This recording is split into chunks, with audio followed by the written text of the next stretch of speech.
When these laws were put in the books, they were really there to prevent 50-year-old men from trying to mess with 12, 13-year-old children. I think, for example, that a 22-year-old has more in common with a 17-year-old than with a 27-year-old. But yet the law allows for the 22-year-old to be with the 27-year-old, but not with the 17-year-old.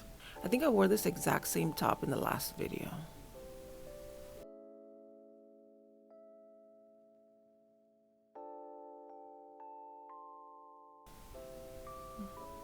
Today I'm going to talk about a case that just kind of blew up recently. It is the whole situation of the inappropriate relationship that took place between Cody Ko and Tana Mongeau. If you are like me, you know nothing about these people, or maybe very little. I've known about Tana for the longest time because she's kind of been all over the place. She's been involved in a few scandals online.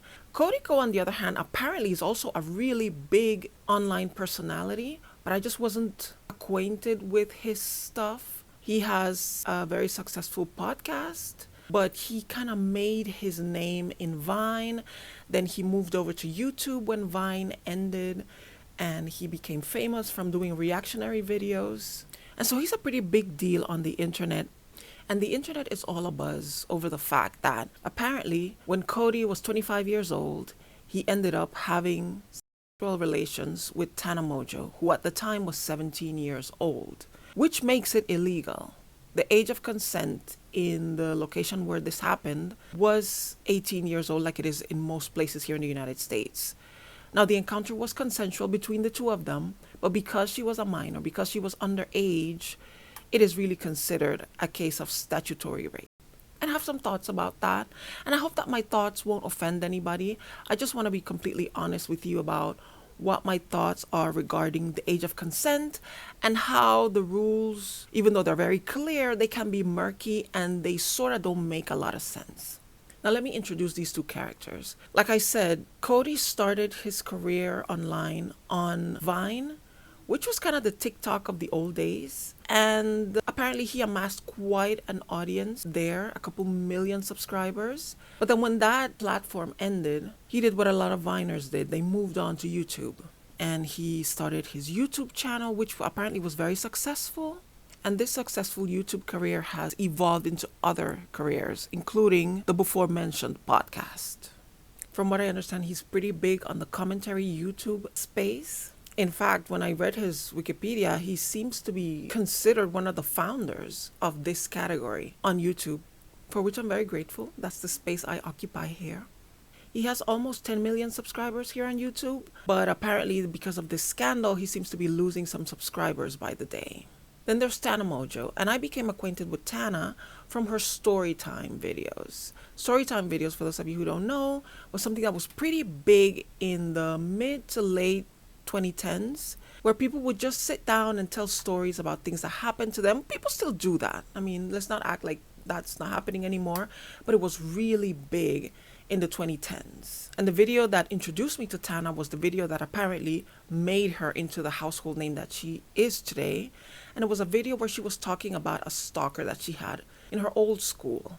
And the story had several parts. It was very interesting. It was a very riveting story. So I remember coming across it and watching it, only to find out that apparently, I don't know if this was finally settled, whether it was true or not, but apparently she made the whole thing up. There was no such kid, there was no such boy in her school that was stalking her, and that nobody was doing anything about it. She insisted at the time that it was the truth. But ever since then, Tana became known as the girl who makes up stories on YouTube. It didn't really matter because her stories were very entertaining, they were riveting, and people would tune in and watch. And she blew up really quickly. She started her channel, I want to say, around the age of 15, 16. And by the time she was 16, she was already pretty big. She had over 1 million subscribers. But apparently it was around the time she was 17 years old that she was at a YouTube event where all the creators get together. And she met Cody. According to Tana, she was a huge fan of his. It seems as if she was somebody who followed his career from the time he was in Vine, which would mean that she was a little girl when she started watching his videos. And she admired him. She probably had a crush on him. So here she is now, a pretty big YouTuber, goes to this event, is rubbing shoulders with other big YouTubers. She meets Cody, and things escalated really quickly. One thing led to the other. They ended up having sex. Now, Tana is somebody who looks older for her age. When I was doing research for this video, I found out that she's only 26 years old. And I was shocked because I really thought Tana was, at this point, maybe in her early 30s. I don't think she looks that old, but it seems as if I saw her first video a really long time ago. And at that time, I thought she was maybe 19, 20 years old, but she wasn't. So one could say that Cody made a mistake, an honest mistake, thinking that Tana was older than her age. But apparently, when Tana told the story, she says that another YouTuber, Gabby Hanna, when she saw them making out and kind of, being too close, she pulled him aside and said, listen, I know she looks older, but she's actually a minor. She's only 17. And as it turns out, Hannah confirmed this years before the scandal broke. But then he went on to have relations with her that night, even though he had been warned. So this is not a case of somebody who didn't know what they were doing, who made an unknowing mistake. He knew what he was doing. He did it anyway. Tana talked about this a few years ago. And as the internet does usually, when girls like Tana talk about situations like these, people didn't believe her. They were saying that she was just clout chasing, that this was not real, that Cody would never do something like this.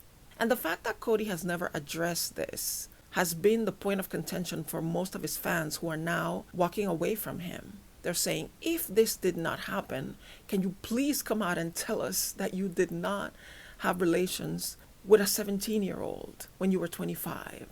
But because he has refused to talk about this, it's pretty much a tacit admission of guilt. And like I said, even though Tana mentioned this situation a couple years ago and nobody believed her and it kind of died down, recently, D'Angelo Wallace, one of my favorite YouTubers, did a short video. He usually does these 1-hour videos. This one was it was less than 20 minutes, where he just addresses the situation and says, Cody, what's going on, man?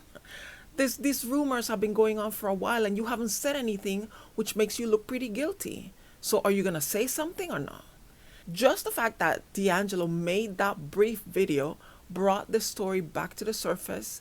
People are now taking this seriously. People are unsubscribing from his channel.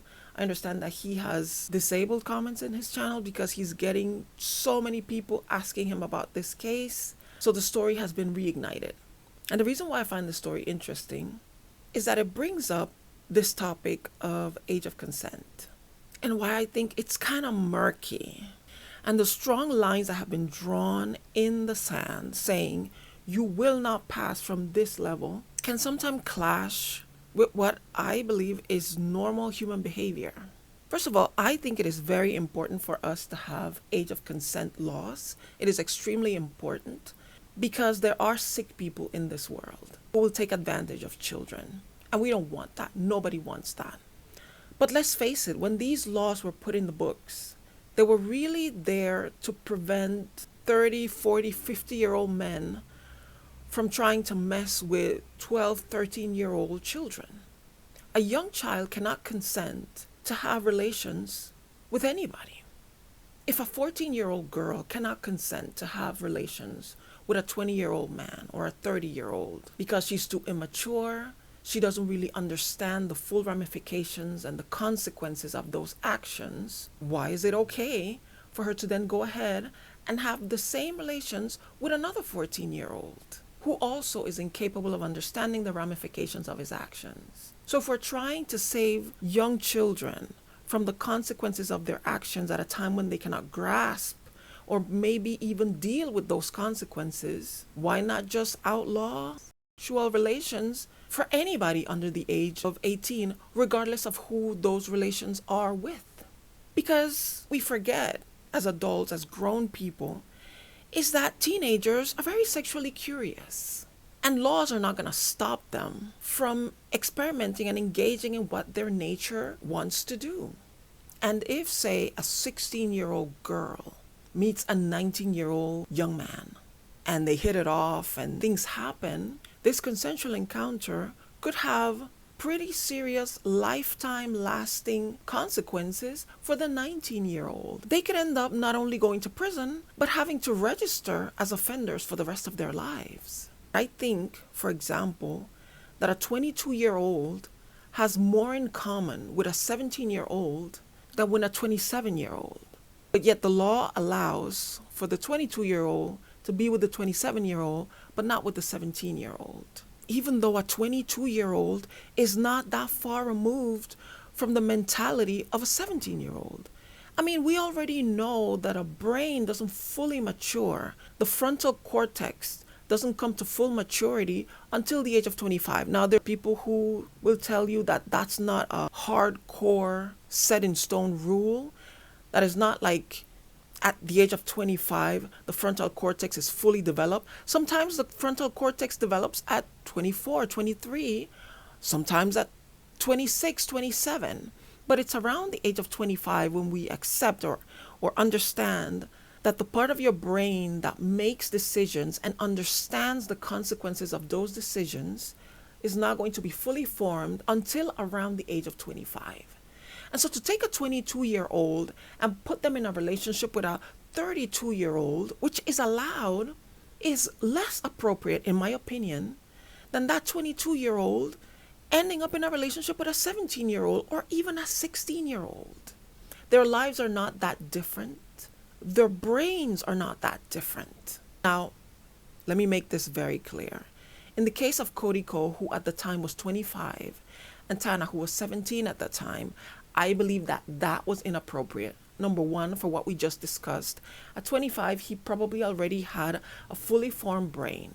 He knew what he was doing. He understood the consequences of what he was doing. He was very clear on the fact that he just wanted to have a one-time thing with her. Tana, on the other hand, as a 17-year-old, may not have had that grasp or understanding or even that much experience to know that this thing that she was engaging in with this guy she has, in her own words, loved for such a long time was just going to be a casual thing that was going to happen.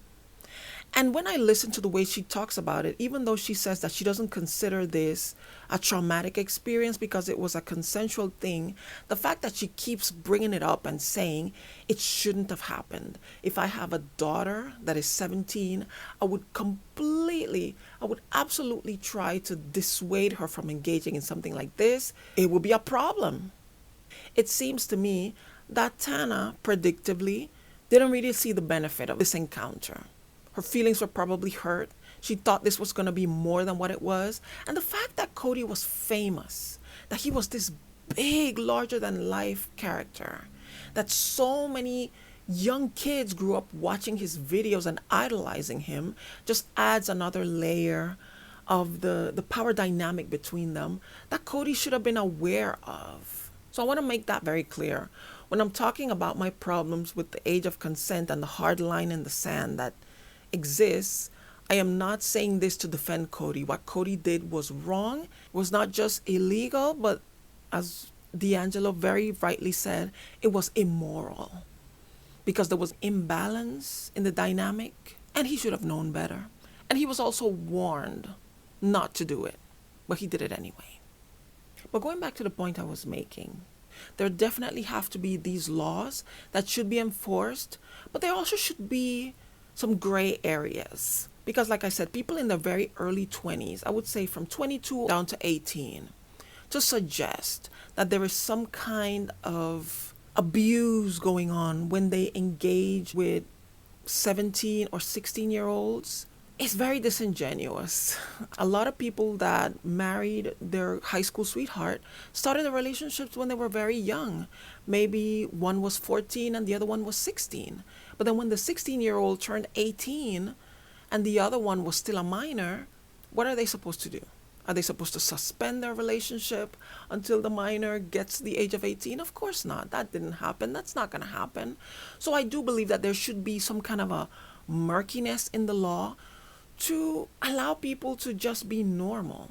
Now, if you are over the age of 25, you really should not be anymore even attracted to a 17 or 16-year-old.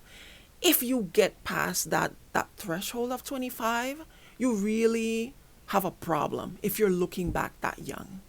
So when I see even legal relationships with people like Leonardo DiCaprio, who's in his 50s, who dates women in their early 20s, in my humble opinion, there's something wrong there. There's something sinister about it.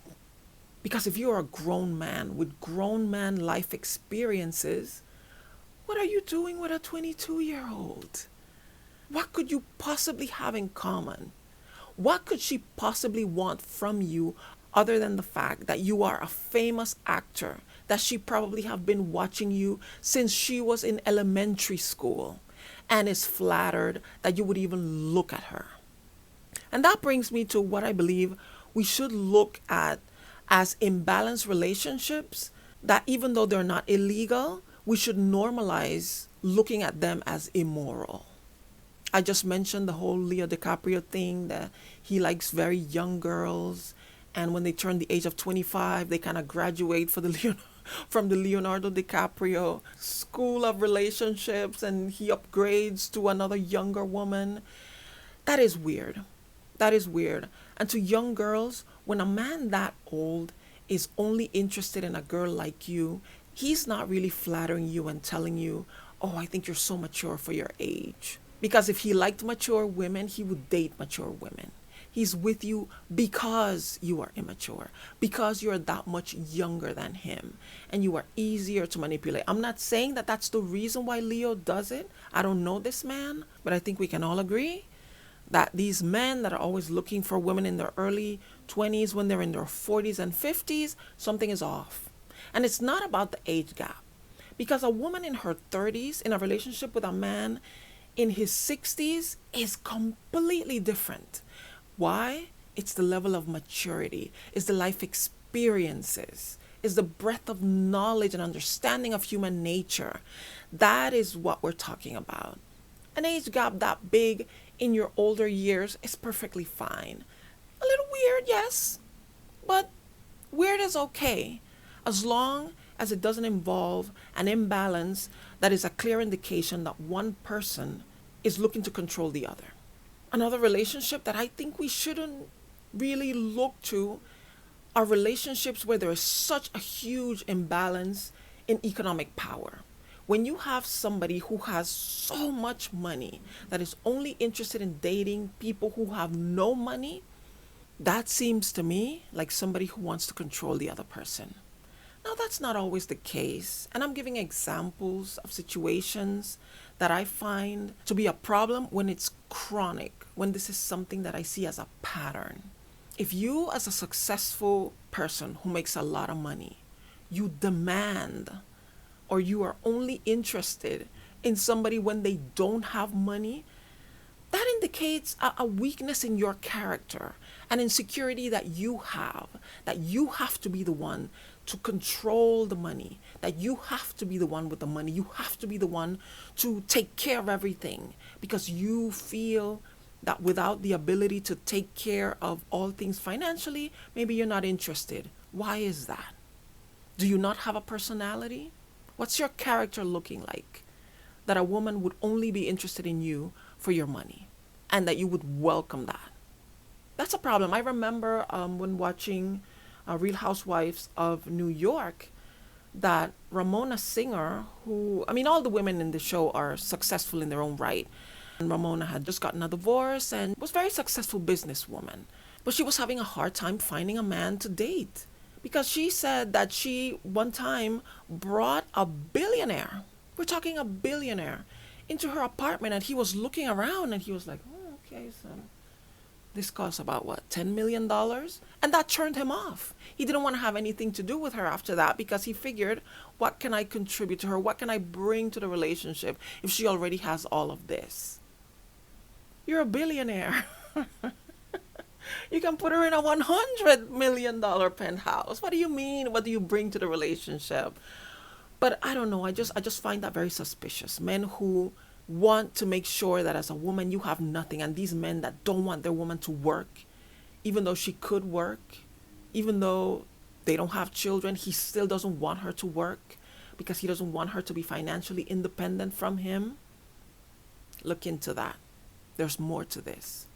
I also think, and this is going to be controversial, I know people are going to be controversial about this, but I believe that a relationship where there's an imbalance of the gender roles, when the man has to be the head of the household, he has to make all the decisions, he has to be first, the woman has to be behind him, not next to him. I personally think that that is not a healthy relationship dynamic. When you have somebody who insists that they have to be the first, the foremost, the most important part of that relationship, and that their partner should be more like a subordinate, that is not okay. Watch this video where I address the whole thing about the biblical origins of this mentality that the man is the head and where it came from and why we shouldn't be holding on to that. Watch it. I think it's a really good video. I did really good commentary on that. But that is an imbalance that indicates that when you look at me, if you are the person who considers yourself the head of the household, when you look at me, you see somebody inferior.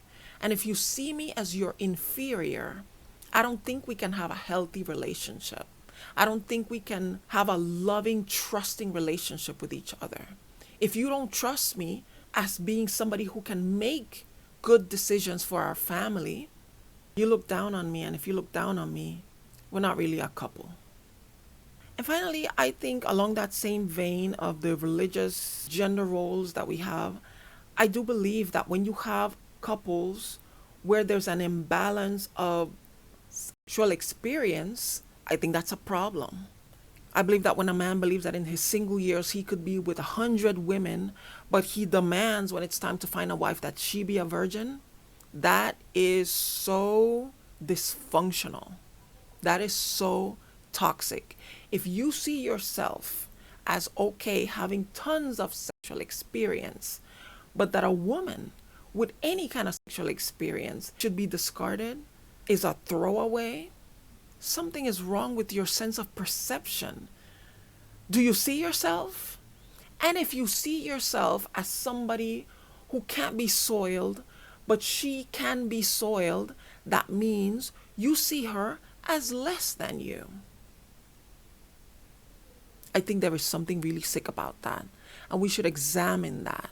And I know that that is how it has been seen for the longest time, but just because something has been seen that way, and just because people have believed something for such a long time, doesn't make those beliefs okay. So yeah, in the case of Cody Ko and Tana Mongeau, yes, it was wrong, it was inappropriate, it shouldn't have happened. But I just wanted to bring this conversation to you guys and let me know what you think. If you enjoyed this video, please give it a like. Please subscribe to my channel if you'd like to hear more commentary from me. While you're here, please watch other videos. Also share this video with others if you think this is an interesting topic. Thank you once again for watching this video, and hopefully I will see you in the next one.